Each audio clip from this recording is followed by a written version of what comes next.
그냥 본문의 흐름을 따라서 이렇게 말씀을 좀 묵상하면 좋겠는데요. 쭉 묵상하다 보니까 저는 5개로 이렇게 나눠졌는데, 첫째는 1절의 그때에입니다. 그때에. 그때가 언제죠?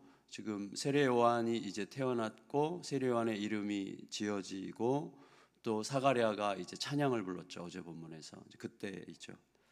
그러니까 어제 본문에 사가랴가 이제 예언적 찬양을 하지 않습니까? 구원의 뿔이 다윗의 집에서부터 오실 거다는, 이제 오셨다는 이 예언적 찬양을 하는데, 이 구원자의 오심에 대한 찬송대로 이제 오늘 본문에서 이제 예수님이 탄생하시죠. 빛이 오신 거죠. 그렇다면 이런 거죠. 사가랴를 통해서 하나님께서 약속을 주시고 그 약속에 근거해서 사가랴가 이렇게 예언적 찬송을 할 때에 이미 그 예언적 찬송의 내용, 그 현실은 오고 있는 거죠. 그러니까 이렇게 우리에게 적용할 수 있을 거예요. 우리들이 기도하면서 정말 내가 하나님으로부터 듣고 싶은 어떤 기도 제목을 따라서 막 열심히 기도하다가 하나님께서 그렇게 마치 말씀해 주시는 것 같은 마음을 갖는 거 말고 전혀 기대치 않은 어떤 정말 난데없이 임한 하나님의 은혜의 말씀과 격려, 이런 게 있잖아요. 이번에도 이찬수 목사님도 뭐 롯데백화점 얘기 저도 전에 한번 들었었는데 이번에 들으니까 또 새롭더라고요. 롯데백화점 앞에서 앉아 있는데 전혀 지친 상태에서 앉아 있는데 갑자기 뭐 필름처럼 지나온 모든 시간들이 지나가면서 갑자기 하나님의 위로의 말씀이 난데없이 임하는 거죠. 그런 순간들이 있지 않습니까? 있죠? 없어요? 있어요. 그런 순간들이. 그래서 전혀 예기치 못하던 위로의 말씀이 딱 올 때, 그건 거의 하나님의 그 임재죠. 거의 하나님의 임하심이에요. 그러니까 우리가 잘 기억해야 될 게, 내가 정말 기대했던 어떤 말을 들었을 때는 사실은 내 마음의 투사일 가능성이 상당히 있거든요. 전혀 기대치 않았던 어떤 위로의 말씀이 탁 오는 순간이 있는 거죠. 내가 생각지도 못했던 어떤 말씀이 있는데 그 말씀이 임했다는 건 무슨 뜻이죠? 그 말씀의 내용인 현실이 이미 시작돼서 오고 있는 거죠. 사가랴의 예언의 찬송이 있은 직후에 그냥 예수님이 오시잖아요. 똑같은 거예요. 우리의 삶은 전부가 다 그렇습니다. 말씀이 임하고, 말씀이 임했을 때는 이미 말씀의 내용인 현실이 시작돼서 나에게 달려오고 있는 거죠. 그러니까 그것을 우리 속에 늘 잊지 않고 믿고 사는 게 중요해요. 말씀은 분명히 주셨는데 왜 현실은 안 오는가라는 이 둘 갭 사이에서 우리가 고민할 필요가 없어요. 정말로 그 말씀이 하나님에 의해서 주어진 계시적 은혜의 말씀이 분명하다면 그건 뭐 100%죠. 100%. 저도 전에 여러 번 말씀드렸죠. 뭐 이미 다 아시죠. 저에게는 2003년 12월 31일 수요일이에요.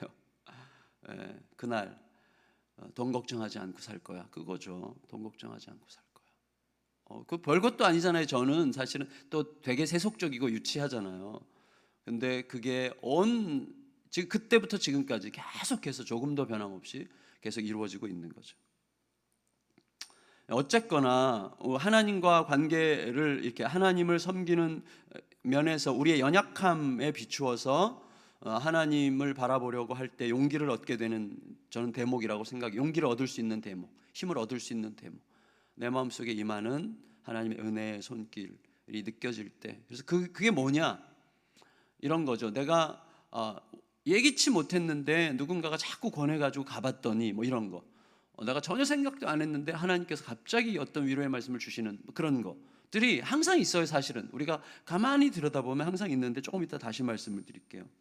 그 다음에 1절부터 7절에 이렇게 보면 하나님의 구원의 역사가 이제 가이사 아구스투스 황제의 이제 명령에 따라서 천하로 다 호적하라. 그래서 이제 인구 조사를 하는 거죠. 이제 세금 문제와 관련이 되어 있겠죠. 인구를 조사하는 호적을 다시 하라고 이야기하는 거죠. 인구를 정확하게 조사해서 세금을 이제 징수액을 늘리려고 하는 거겠죠. 그래서 그런 어떤 국가적인 일이 어떤 일로 사용되고 있어요?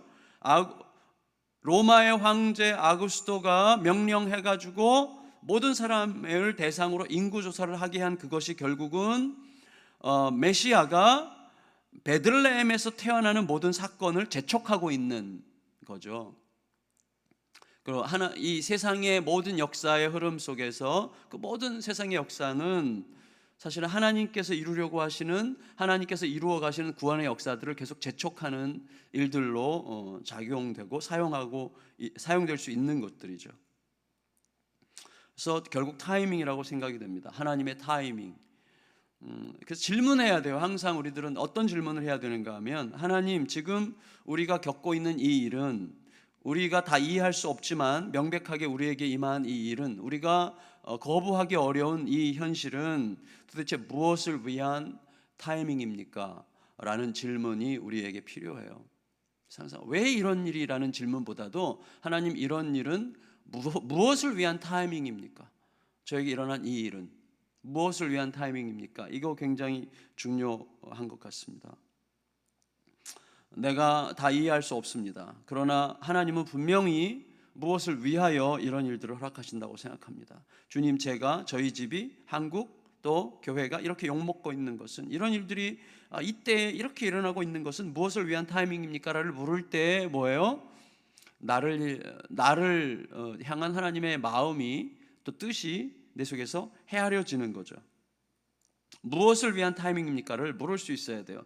하나님의 이끄심은, 여러분, 내가 주도적으로 선택하는 것이 아니잖아요. 하나님께서 이끌어 가시는 것은요, 왕이신 하나님의 손길에 의해서 선택당하는 과정이기 때문에 하나님의 이끄심은 언제든지 물 흐르듯이 자연스럽게 흘러가요. 보세요, 지금 어거지로 무리수를 두면서 뭘 내가 이루려고 하는 게 아니에요. 국가적으로 로마 제국에서 인구조사를 위해서 이제 호적을 하라고 명령이 내려왔기 때문에 명령에 순응해서 따라가는 건데, 베들레헴에 가보니까 마침 집이 하나도 없어요. 여관이 하나도 없어요. 그러니까 누구 집, 거기 이제 그 당시에 유대인들의 집은 보신 적 있으시겠지만, 이렇게 들어가면 마구간이랑 집이 이제 같이 있잖아요. 구들장처럼 이렇게 위에 올라가가지고 거기에 말이 있는 그 말 구유를 신생아실로 쓰는 거잖아요. 근데 그렇게 오시도록 되어 있는 거죠. 그렇게 오시기까지 모든 상황들은 굉장히 물 흐르듯이 흘러가요. 집이 없는 것도 물 흐르듯이 흘러가는 거예요. 왜 이렇게 집이 없어? 하필이면 여관도 왜 이렇게 방이 하나도 없어가 아니라 거기에 맞춰서 그냥 가는 거예요. 가니까 예수께서 오신 목적이 이루어지는 것이죠. 예수님은 거기에서 그 말구유를 신생아실로 쓰셔야만 했어요. 왜냐하면 그 사실 자체가 예수님의 구원의 역사를 우리들에게 명확하게 보여주는 하나의 그 상징 아닙니까? 말구유에 오신 예수 그리스도라는 이 그림 자체가 우리에게 오신 그 복음의 핵심적인 내용 아니에요? 예수님께서 연약한 자로, 연약한 중에 초라한 모습으로 오셨기 때문에 사실은 우리의 고통을 헤아리시고 고통 속에, 죄악 속에 살아가는 우리들을 치유하고 일으키실 수 있는 거죠. 근데 그런 흐름 속에 있는 거죠. 자연스럽게 흘러가는 거예요. 우리들도, 저는 그런 생각을 하게 돼요. 자꾸 이번에도 3일 동안 계속 이렇게 이제 저녁을 이제 같이 하면서 대화했을 때 핵심은 바로 그거더라고요. 우리가 50이 넘으니까 동일해요. 마음이 그냥 똑같더라고요. 그 마음이 50이 넘으니까 이제 알겠더라고. 뭘 하려고 하는 게 그 하나님의 마음이 아니라는 것을 알겠다는 걸 이제서 하는 거죠. 40대까지는 정말 뭘 이루려고 하고 뭘 이루지 않으면 안 될 것 같은 엄청나게 뭔가 강박관념 같은 게 있었는데, 그게 아니라는 것을. 물론 누군가는 예를 들어서 이찬수 목사님 같은 경우 당시 이룰 만큼 이뤘으니까 이제 배가 불러가지고 그런 소리 하는 거 아니냐라고 말할 수 있지만, 사실은 생각해 볼수록 진심으로 아닌 거죠. 왜냐하면 이런 것은요, 정말 하나님 앞에서 본질을 추구하는 목회자들은요, 교회가 30명 모이는 교회 목회자도 동일한 얘기를 해요. 정말 동일한 얘기를 해요. 하나님 앞에서 뭘 이루려고 하는 게 아니라 하나님께서 이끌어 가시는 그 흐름을 잘 타서 흐르듯이 이렇게 순종해 가는 게 얼마나 중요한가 하는 것을 깨닫는 게 중요하죠. 그래서 우리에게 일어나는, 나를 둘러싸고 우리 나라를, 우리 교회를 둘러싸고 일어나는 수많은 일들에 대해서 계속해서 하나님, 무엇을 위한 타이밍입니까? 를 물어야 돼요. 사실은 아까 우리 집사님, 김성재 집사님 기도하셨지만 메르스 때문에 지금 난리가 났잖아요. 저는 내일 주보 칼럼에도 그런 얘기를 썼지만, 당황할 만한 일을 별로 당황할 만한 일이 아니라고 말하는 것은 문제가 있다고 생각해요. 당황할 만한 일을 앞에서 당황하지 않으려면 당황할 만한 일이라고 인정하는 게 중요합니다. 인정해야죠. 어떤 분에게는 그게 생명이거든요. 이미 돌아가셨잖아요. 어떤 분이. 이거 굉장히 중요한 일이에요. 인정해야 돼요. 그렇지만 인정하고 나면 뭐가 생기는가 하면, 인정하고 나면 그 다음에 깊이 헤아려지기 시작해요. 진짜 전염병이 무슨 전염병인가를 헤아리게 되는 거죠. 메르스 심각한데 메르스를 통해서 깨닫게 되는 거죠. 이 문제 앞에 우리 긴장하게 되고 두려워해야 되고 그 다음에 기도해야 됩니다. 그렇지만 이 문제를 통해서 우리가 생각해야 되는 게 뭐예요? 저는요, 우리 모두가 다 굉장한 전염병에 걸린 사람들 아닙니까? 죽음에 이르는 전염병에 다 걸려 있고요. 근데 그 병에 걸렸다는 사실을 대부분의 사람들이 모르고 있는 게 심각한 문제 아닙니까? 정말 심각한 전염병에 이미 다 걸려 있어요, 우리들이. 너무나 자기중심적이고 하나님이 주신 그 거룩한 구원에 위대한 역사 안에서 살아가지 않죠. 여전히 속된 질서 속에서 자기의 영예와 자기 이름과 자기의 자존심을 내세우면서 그렇게 살아가는 그런 어떤 못된 죄의 전염병에 여전히 사로잡혀 있는 것을 생각하게 되는 거예요. 너무나 제가 너무 목회적일까요? 이런 생각이. 그리고 너무 목사처럼 굴려고 하는 생각인지 모르겠는데 불현듯 그런 생각이 난 거죠. 진짜 전염병, 진짜 무서운 전염병을 좀 생각하는 기회가 되면 좋을 텐데, 이런 생각을 이제 하는 시간을 갖게 되는 거죠. 또 더 많은 생각들이 필요하다고 여겨집니다. 어쨌거나 하나님의 역사는, 진짜 하나님의 역사는요, 세상 로마 제국의 역사라는 것은 시오노 나나미가 쓴 그 로마인 이야기에 엄청나게 많이 팔린 그 책에 대한 관심보다 훨씬 더 중요한 게, 로마인 이야기의 핵심은 복음이 로마라는 제국을 통해서 어떻게 흘러서 세계로 이렇게 퍼져가는가 하는 것이 훨씬 더 중심 이야기 아니겠어요? 우리들이 항상 그런 관점으로 세상의 역사들을 통해서 우리에게 말씀하신 하나님의 음성에 귀 기울일 필요가 있다고 생각이 됩니다.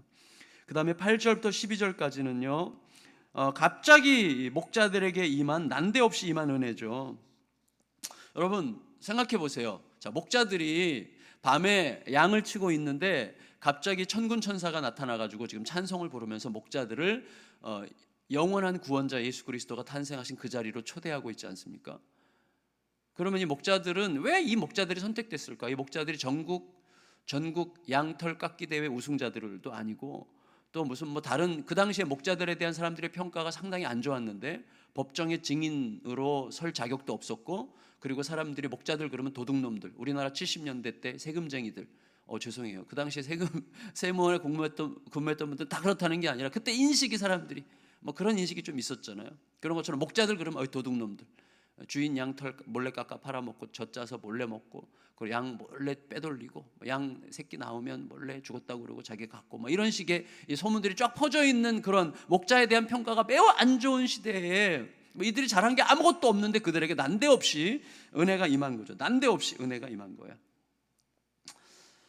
근데 그게 굉장히 중요한 것이죠. 왜냐하면 이 목자들이 천군 천사가 그들에게 갈만한 어떤 객관적 어떤 공로가 있어서가 아니라 아무것도 없었기 때문이죠. 그러니까 그들에게 어떤 것도 하나님 앞에서 내세울 게 없었기 때문에 그들이 선택된 거죠, 어떻게 보면. 그래서 목자들의 그런 아무 내세울 게 없는 처지가 난데없는 영광을 받는 조건이 된 거예요. 뭔가 잘 보인 게, 믿을 만한 구석이 있었기 때문이 아니라 잘 보인 게 하나도 없기 때문에 오히려 버림받기에 합당한 존재들이었기 때문에 하나님의 은혜가 그들에게 임한 거죠. 그것이 우리를 부르시는 하나님의 부르심의 조건 아닙니까? 그래서 우리는 아무것도 할 말이 없는 거죠. 근데도 여전히 우리들은 그래도 뭔가 있는 거 아니야? 그래도 뭔가가 있어야 되는 거 아니야? 이렇게 생각하는 거죠. 여러분, 저는 어제 본문 묵상하면서 이런 생각했어요. 사가랴의 찬송을요, 여러분 묵상하면 정말 기가 막힌 내용이에요. 그게 사가랴의 찬송이, 나중에 저는 이거 내 어제 본문을 이제 좀 더 묵상해가지고 이제 저도 외부 집회를 나갈 때 이제 전하는 말씀들이 따로 있거든요. 그러면 그 말씀 중에 하나로 추가가 될 것 같아요. 이 말씀이 굉장히 깊어요, 어제 말씀이. 근데 제가 깜짝 놀란 거는 어제 사가랴의 찬송의 그 내용이 굉장히 풍성한데 그 사가랴의 그 엄청나게 풍성한 찬송이 어디서부터 왔을까? 침묵에서 온 거죠. 저는 그렇게 생각하게 됐어요. 사가랴가 하나님 천사를 통해서 주어진 하나님의 약속의 말씀을 믿지 않았으므로 입이 닫혔잖아요. 그러면 믿지 않은 것에 대한 징벌로 입이 닫혔다면 우리들 중에 말할 수 있는 사람은 아마 아무도 없을 거예요. 여러분, 그 하나님께서 주신 약속의 말씀을 너가 안 믿었으니까 너 이제부터 말 못해 이렇게 얘기한다면 우리 모두가 지금 다 말 못해야 돼. 저도 지금 이렇게 주절주절 할 수가 있겠습니까? 저는요 뭐 사가랴와 비교할 수 없을 것 같아요. 너무나 믿음이 없죠. 근데 말을 이렇게 막 지금 막 따박따박 하고 있잖아요. 그래서 그런 식으로 표현된 거죠. 너가 믿지 않았으므로지만 사실은 그게 위대한 축복이었어요. 제가 이런 거 있어요. 제 속에 임한 엄청난 은혜가 있는데 그것을 딴 사람에게 말하고 나면 그 다음에 그 은혜가 무엇인지에 대해서 깊이 묵상할 생각을 다 잃어버리더라고요. 근데 말을 하지 않으면요 속에서 새겨지는 거예요. 사가랴는요 자기에게 자식 못 낳는 자신에게 주어진 은혜, 자식을 낳을 거라는 그 은혜, 그 다음에 마리아가 자기 집에 찾아왔잖아요. 마리아가 찾아와서 그 다음에 몇 개월 동안이죠? 3개월 동안 함께, 6개월이에요? 3개월이죠. 3개월 동안 함께 교제하는 그런 시간들을 통해서 생각하고 또 생각했는데 말은 못해. 말은 못하는데 계속 그러니까 생각하는 거죠. 묵상만 하는 거죠. 계속. 그 묵상 속에서 탄생한 게 어제 찬송이에요. 저는 말 못하는 게 엄청난 축복이었다는 것을 알게 됐어요. 우리들의 삶 속에 있는 어떤 결핍들이 그런 거죠. 목자의 결핍이 하나님의 은혜를 초대하는 조건이 된 거죠. 그러니까 우리들이 뭔가를 자꾸 갖춤으로써 하나님의 은혜를 초대하려고 하면 안 되고요. 하나님이 가장 원하시는 마음이 뭐라고요? 내 현실에 대한 정확한 이해죠. 내 현실에 대한 정확한 이해의 결과는 뭡니까? 애통이죠. 애통. 우리가 어느 순간 하나님 앞에 떳떳할 때가 있겠어요? 애통함밖에 없는 거죠. 그 애통함을 받으실 때 당당히 나아감을 얻는 것이지, 우리가 하나님 앞에서 이것도 잘했고 저것도 잘했고 내 인생 돌아보니까 잘못 산 거 하나도 없는 것 같고 그 누구보다 꿀리지 않을 만한 삶 산 것 같아요 라는 조건 때문에 하나님 앞에서 내가 당당할 수 있다면 가짜죠. 내 자신을 들여다보면 들여다볼수록 내가 하나님의 그 거룩한 은혜 앞에 도대체 어떻게 설 수 있는가라는 생각 때문에 애통하고 또 애통할 수밖에 없는 건데, 그 애통이 하나님께 받아들여질 때 우리는 정말 말할 수 없는 행복과 기쁨으로 당당해지는 것이죠. 그게 우리가 하나님 앞에 서는 조건이라면 조건일 수 있는 거라고 말해야 할 것 같습니다. 근데 여러분, 이런 거 있잖아요. 우리가 어떤 손님들을 초대하느냐에 따라서, 그리고 우리가 준비하는 잔치에 어떤 수준의 손님들이 오느냐에 따라서 내 수준이 결정되는 거 아니에요? 그렇잖아요. 그래서 뭐 국가 조창 기도회 아무나 부릅니까? 아무나 안 불러요. 저 같은 사람은 뭐 죽었다 깨나도 안 부를 거예요. 뭐 관심도 없지만. 그런데 그런 데는 다 이렇게 해서 뭐예요? 그 조창 기도회 같은데 이렇게 좀 그 명예가 살아나려고 막 유명한 분들 막 다 부르잖아요. 이렇게 뭐 막 이렇게 부흥하고 유명한 분들 부르는데 하나님은 목자들만 부르셨어요. 그건 하나님의 우리를 향한 구원의 본질이죠. 그게 본질. 내가 이 땅에 내 아들 메시아를 왜 보내느냐 하는 것을 우리들에게 시위하시는 거죠.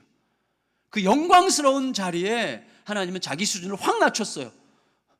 누구를 초대하느냐가 그 모임의 수준을 결정하는 건데, 하나님은 목자들, 천덕꾸러기 목자들을 초대하심으로써 하나님께서 앞으로 행하시려고 하시는 뜻이 무엇인가를 보이시는 거죠. 이런 목자들이 초대받았다면 너희들 중에 초대받지 못할 자가 누구냐? 사회적으로, 경제적으로, 뭐 학벌적으로, 그리고 국가적으로 어떤 종류의 열등한 상황 속에 있다고 할지라도 초대받지 못할 조건을 가진 자는 아무도 없다는 것을 목자들을 초대하심으로써 우리들에게 보여주시는 거죠. 그게 하나님의 목자 초대의 본질 아닙니까? 그러니까 너무나 감사한 거죠. 사실은 하나님께서 목자들을 초대하셨다는 사실 자체가 우리에게 너무너무 감사한 거고, 그게 복음이에요. 그게 복음의 핵심이에요. 너무나 중요한 변이죠.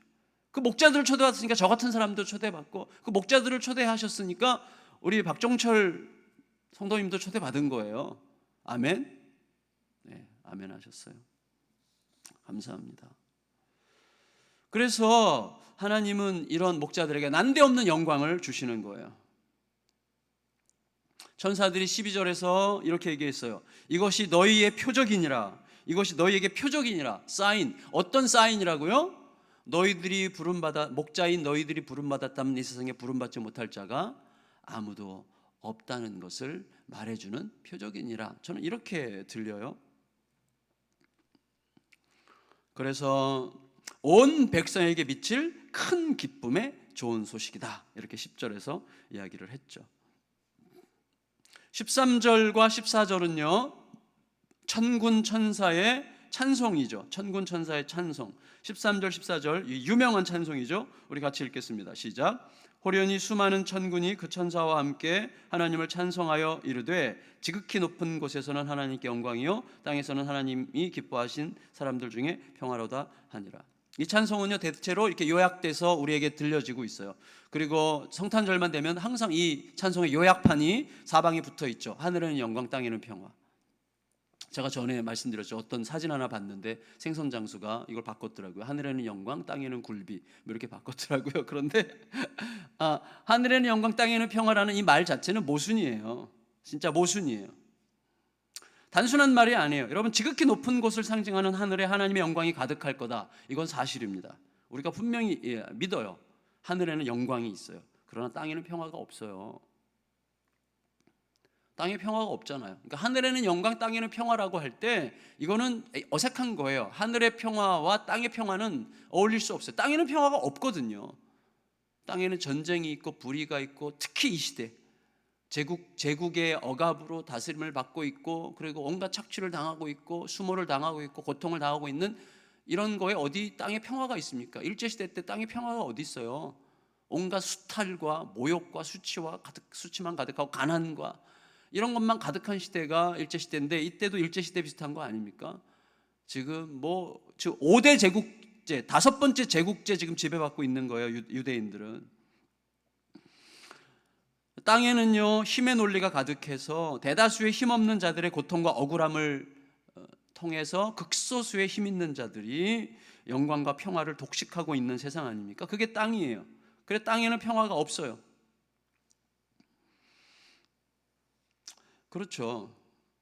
그런데 어떻게 천군 천사는 이런 노래를 부릅니까? 하늘에는 영광 땅에는 평화라는 노래가 전혀 어울리지 않는데 그 노래도 하필이면 누구에게 불러요? 목자들에게 부르는 거죠. 목자들 앞에. 그래서 거기에 우리 이 말을 정확하게 우리가 알아야 돼요. 하늘에는 영광 땅에는 평화가 아니라 하늘에는 영광 땅에서는 기뻐하심을 입은 자들에게 평화예요. 근데 그 기뻐하심을 입은 자가 누구라고요? 지금 목자예요. 목자인데 뭐예요? 아무것도 내세울 것 없는, 아무것도 자기 공로를 내세울 게 없는, 하나님의 은혜가 아니면 도대체 살 이유가 없는 자들에게는 평화가 임하는 거예요. 그래서 예수께서 말구유를 신생아실로 쓰시는 거죠. 말구유와 목자는 너무나 잘 어울리지 않습니까? 말구유와 목자는 친구예요. 친구. 비천함의 상징이죠. 그래서 그게 복음이죠. 그게 복음. 그래서 땅에서는 기뻐하심을 입은 자들에게 평화인데 그 기뻐하심을 입은 자들은 누굽니까? 자랑할 만한 게 있는 자들이 아니에요. 아무것도 없는 자들. 아니, 아무것도 없다는 사실을 절대로 잊을 수 없는 자들. 그렇죠.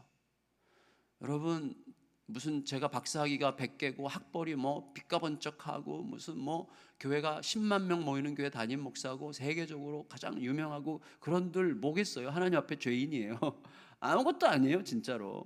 내 자신을 홀로 있을 때 내 자신을 들여다보면 이건 하나님 앞에 구제받을 길이 없는 자죠.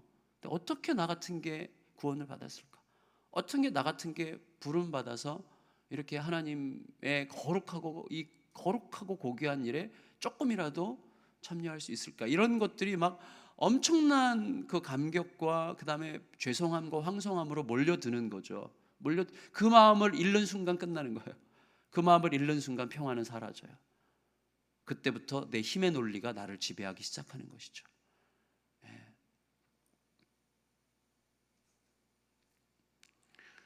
그 일을 위해서 그래서 하늘의 영광과 땅의 평화는 서로 만나지 못하고 있어요. 땅에는 평화가 없기 때문에. 그런데 하늘의 영광과 땅의 평화가 같은 찬송 속에서 불려져서 어울려져서 하늘의 영광 땅의 평화가 정확하게 이루어지도록 하기 위해서 그 간격을 메꾸러 오신 분이 예수님이시죠.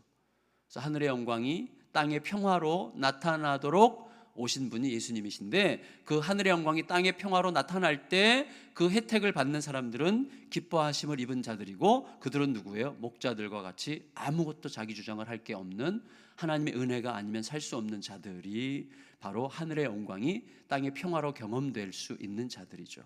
그런 사람들이 바로 이 새벽에 하나님의 은혜를 구하여 나온 여러분들이라고 생각합니다. 그 은혜죠. 그리고 이제 그 은혜가 이 목자들에게 임했고, 그리고 목자들은 그 은혜의 빛을 세상에 뿌리는 자들로 이제 부름받은 거라고 할 수 있겠어요. 저는요, 어제 그 본문에서 정말 마음에 와닿던 것 중에 하나가 뭐냐면 하나님의 긍휼, 이 모든 구원의 거룩함을 가능하게 하는 게 하나님의 긍휼인데, 하나님의 긍휼을 어떻게 표현했는가 하면 죄와 어둠의 그늘에 있는 자들에게 빛을 비추는 솟아오르는 해로 표현을 했어요. 그게 하나님의 긍휼이에요. 하나님의 긍휼은 솟아오르는 해인데 그 빛이 비추면 죄와 어둠의 그늘 속에 있던 자들이 이제 밝은 성결과 의로 나와서 어둠 속에서 헤매던 자, 도대체 어디로 가야 될지 모르던 자가 밝은 빛을 따라서 길을 걷기 시작하는 것이죠. 그것을 평안의 길이라고 이야기했어요. 평안의 길. 정말 이 부분은 정말 많이 묵상할 필요가 있는 본문인데 참 행복했어요. 하나님의 긍휼만이 살 길이에요.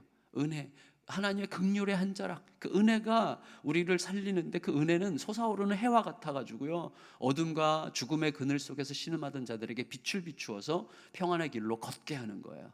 근데 그 일을 위해서 목자들이 부름받았고 그 일을 위해서 우리들이 부름을 받은 거죠. 그러니까 우리들이 하나님의 은혜의 햇빛을 많이 쬐이면 나도 모르게 어떻게 해요? 누군가를 나도 모르게 한마디로, 나도 모르게 한 눈빛으로, 나도 모르게 한마디 말로 누군가를 살리는 거죠.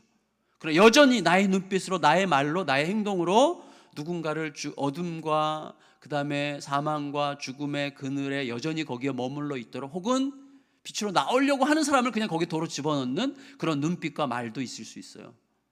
그럼 심각해져야 되는 거죠. 정말 심각해져야 되는 거죠. 내가 도대체 누군가, 내가 어디 속한 자인가, 나는 어떤 자로 부름받았는가, 이거 지금 심각하게 생각해야 되는 거죠. 어쨌거나 천군천사의 찬성이 우리 안에 정말 마음속에 잘 새겨졌으면 좋겠고요. 마지막으로 15절부터 20절은요 목자들의 반응이에요.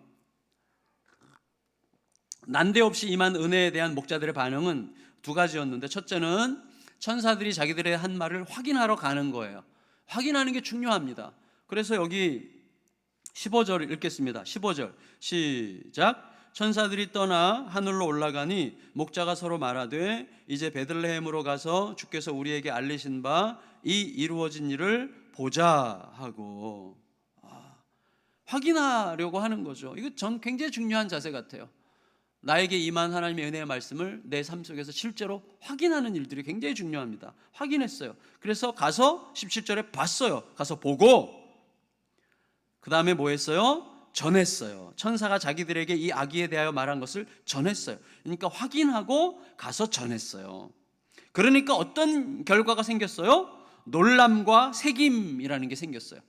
듣는 자들은 전부 다 깜짝 놀랐고 마리아는 그 말씀을 마음에 새겼어요. 놀랐고 마음에 새겼어요. 그게 이제 구원의 역사가 진행되는 과정이죠.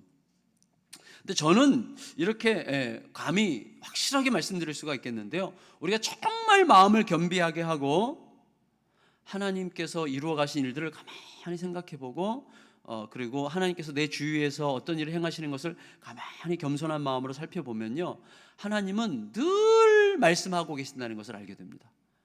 늘 뭔가를 말씀하세요. 우리에게 정말 늘 말씀하세요. 들을 수 있어요. 그것을 내 삶 속에 적용하면 확인이 돼요. 그 말씀이 진짜였구나. 확인이 돼요. 그리고 나서는 그 말씀이 확인되는 현장에서요, 사람들이 은혜를 입어요. 그거예요. 그러니까 우리가 뭔가를 하려고 막 애를 쓸 게 아니라 딱 하나예요. 내게 임한 말씀을 내 삶을 통해서 확인하고 누군가에게 그걸 나누면 내가 할 수 있는 일은 다 한 거예요. 그걸 통해서 복음이 전해지고 그걸 통해서 누군가가 살아나고. 여러분, 우리가 이 땅 살면서 누군가를 살리고 누군가에게 복음 전하면 하는 일, 해야 될 일 다 한 거 아닙니까?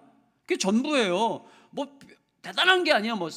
목회 똑같은 거 아니야? 목회가 뭐 대단한 겁니까? 뭐 대단한 목회 기술이 있어가지고 막 그런 거는 저는 인간적으로 하는 거죠. 인간적으로 얼마든지 할 수 있는 거라고 생각합니다.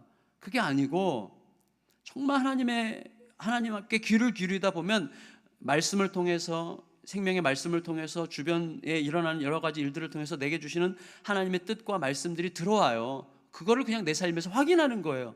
확인된 것을 사람들에게 이야기하는 거예요. 이게 목회고 이게 성도들의 삶이에요. 그러면 저절로 복음의 능력이 확장되어 가는 것이죠. 가장 단순하게 표현하면 그런 것이죠.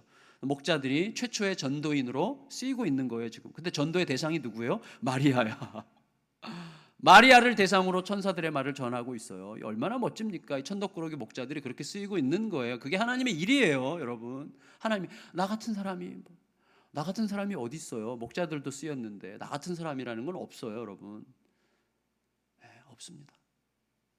그런 은혜를 마음속에 깊이 간직하고 하나님의 은혜의 복음이 우리를 찾아왔다는 사실 앞에 다시 감격하면서 우리들도 또다시 하나님의 은혜 속으로 깊이 들어가서 나를 중심으로 이 나라에, 또 우리 가정에, 우리 교회에 일어나는 많은 일들을 겸손하게 묵상하면서 주님께서 뭘 말씀하시려고 하신지를 듣고 확인함으로 우리들에게 주어진 본분을 다하고 좀 하나님의 은혜와 긍휼을 깊이 경험하는 삶들을 계속 살아가는 저와 여러분들이 되시기를 예수님의 이름으로 축원합니다. 우리 같이 아까 불렀던 찬양 아바 아버지 부르고 같이 기도하시겠습니다.